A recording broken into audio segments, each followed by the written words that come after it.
Hey guys, good Wednesday morning. It is January 22nd. Thank you for tuning in for our update. We want to encourage you to ask questions, leave comments. This is as much of a conversation as we can make it. So I'm going to run down some of the big stories of the day, but we're going to start with meteorologist Blake Matthews because it's a little messy out there, Blake. It certainly is. And you know what? Despite the rain, I've actually got a little bit of a smile on my face because not only, hey, are we halfway through the week? Yay. Okay.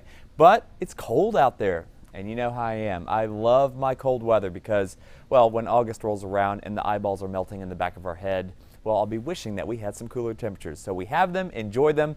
At least I'm going to. There's a live look out over the city of Houston this morning. Boy, is it a messy day out there. A far cry from what we saw yesterday. But the good news is it's not going to last very long. It's going to blow on through here for today.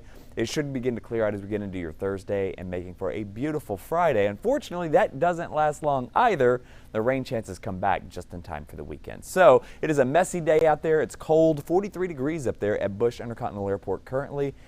And it's just going to be one of those days where we're going to be locked in place with the cooler temperatures, thanks in part to the clouds and the rain that are pushing through. 41 right now up in Conroe, 40 in Cleveland, 41 there in Livingston, 48 at Hobby, and 46 degrees there in Katy. You'll notice the rain shield pushing on through. And if you look carefully enough, look at that right there.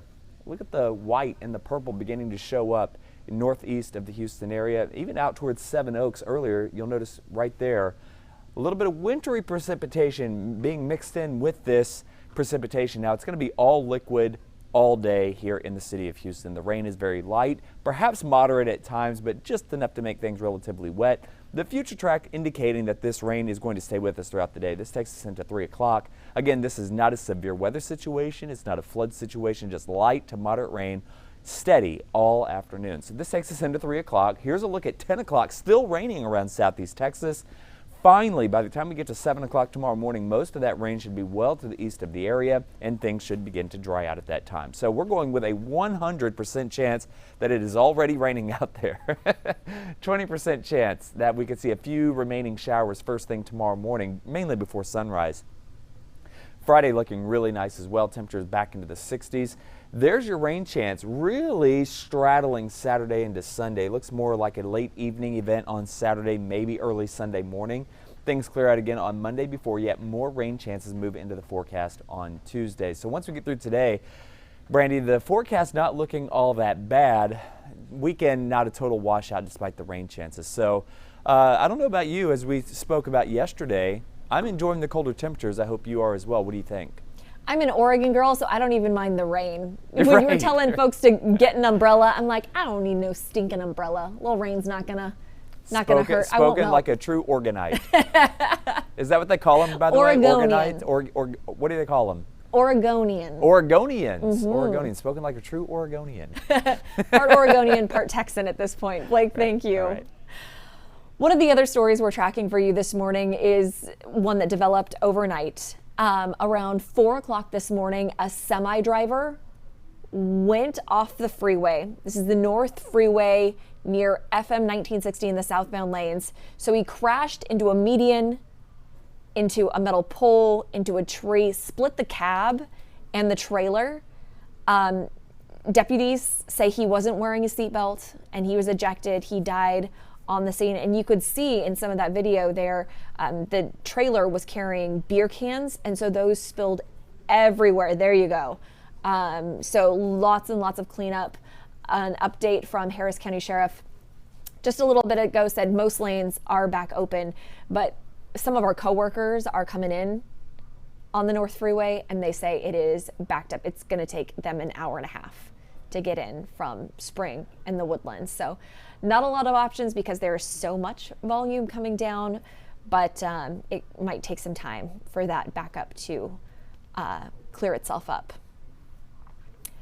Talking about the freeways, how many of you like to use the managed lanes there's a whole discussion this morning. We seriously talked about this for probably 10-15 minutes. HOV lanes, managed lanes, toll lanes, whatever you call them. If you don't have more than one person in the car, you're supposed to pay a toll. But Metro says a whole lot of people are scooting through the HOV lanes during peak hours. That is when they're not supposed to be in the HOV lanes unless you have 2 or more people, and they're going to start cracking down. So the ticket for that is about $200, but you saw some of our video there a second ago. We had a photographer stationed for about 30 minutes and caught 8 solo drivers rolling through. This is sort of complicated because you can drive in managed lanes during non-peak hours. You'll pay the toll. It all depends on the different freeway, or if it's Metro, or if it's Easy Tag, if it's run by the toll authority. So we dug into the website, and that's about as clear an answer as I can get. Basically, if there's only one of you, don't drive in the HOV lane. Right? During peak hours. Just don't do it, because you're gonna get in trouble. Next up, we're talking about a scam. Have you gotten a text like this? A lot of folks have. It says that you need to update your delivery settings or your delivery preferences. Thing is, it gets you to click on that and pay for shipping. You're signing yourself up for this monthly $98 something or other. So just something to be on the lookout for. These days, you get those texts. I know I do a program called Rent the Runway for a lot of my dresses, including this one that you see me wear on air. I get little notifications via text like this that say when it's being shipped, when it's being delivered, all of that. So just try to have that critical thinking. If you're expecting a package, check the tracking code against stuff you've had in the past, and don't pay for things that you've probably already paid for. Like if you're asking for shipping, if they're asking for shipping preferences, you've already paid for it to be shipped.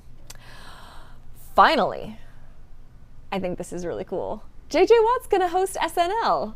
This came out yesterday. Saturday Night Live released its lineup for February 1st and February 8th. Actually, 2 of my favorites. JJ Watt on February 1st, the night before the Super Bowl. Also RuPaul. If you haven't seen AJ and the Queen, you should watch it. I'm obsessed with RuPaul's Drag Race as well. So I'm immersed in all things RuPaul. But JJ Watt is going to become the 4th Houstonian to host SNL. The Houstonian wrote a tweet about it. Jim Parsons, Patrick Swayze, and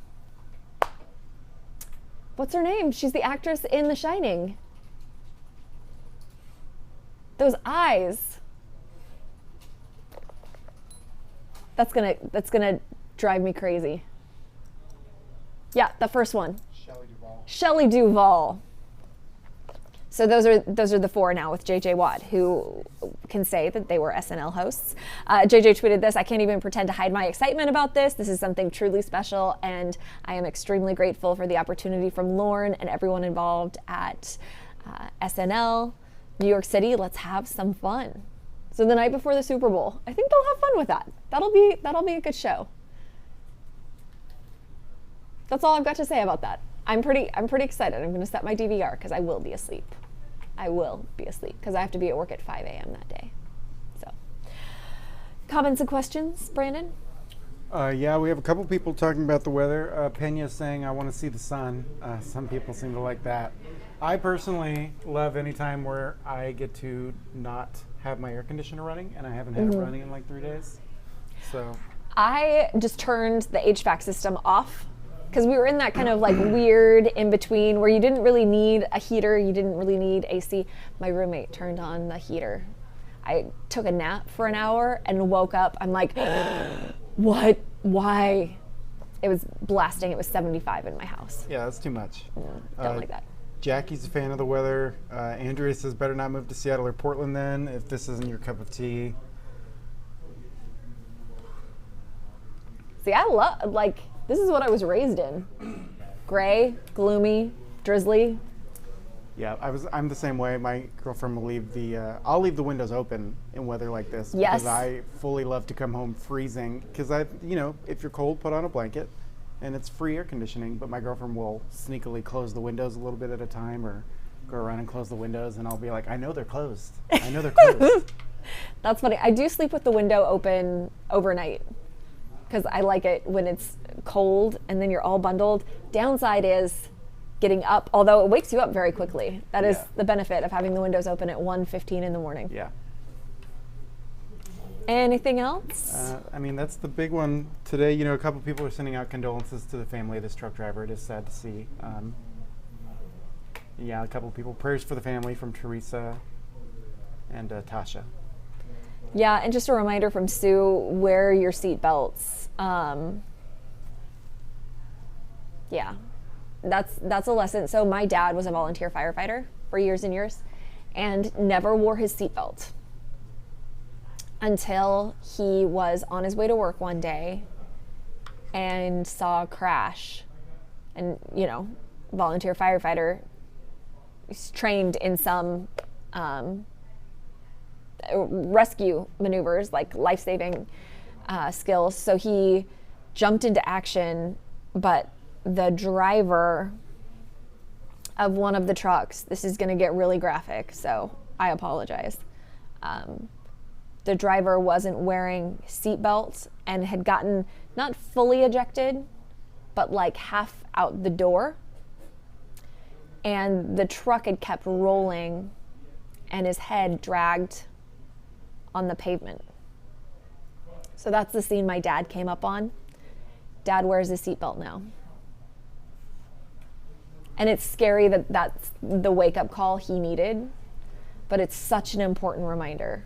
It is such an important reminder. And when you're dealing with kids, remembering the rules about how tall they need to be in order to sit in the front seat. I've covered those stories. A little girl, when I worked in Boise, got decapitated because she was riding up front, and it wasn't the seat belt, it was the airbag that hit her.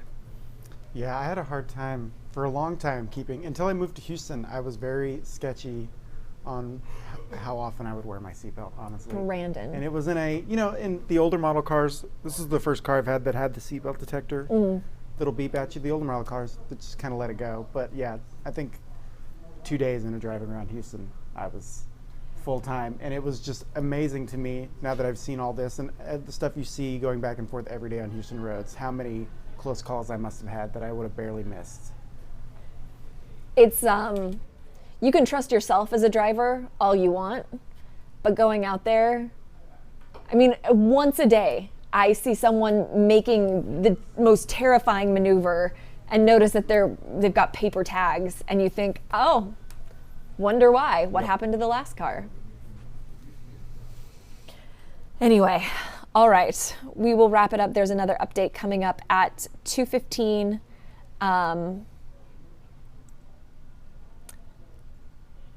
Oh, it doesn't show when that comment came in. Gloria is asking about the truck driver. The way these work, Gloria, I run through all of the stories listed. I'd encourage you, if you want more information, to click the link up above. If you have interest in any of the stories and happen to tune in once we move past it, go ahead and check on that. But the quick update is about 4 o'clock this morning, a semi driver went off the freeway. We're talking North Freeway at FM 1960, slammed into the median, slammed into a pole, slammed into a tree, separated the cab and the trailer. You can see the trailer was opened, beer cans everywhere. That driver was ejected. Deputies say he wasn't wearing a seatbelt, and he was pronounced dead at the scene. But the cleanup is ongoing. At last check, there was one lane. I think it was just one lane. Let me check the sheriff's Twitter account.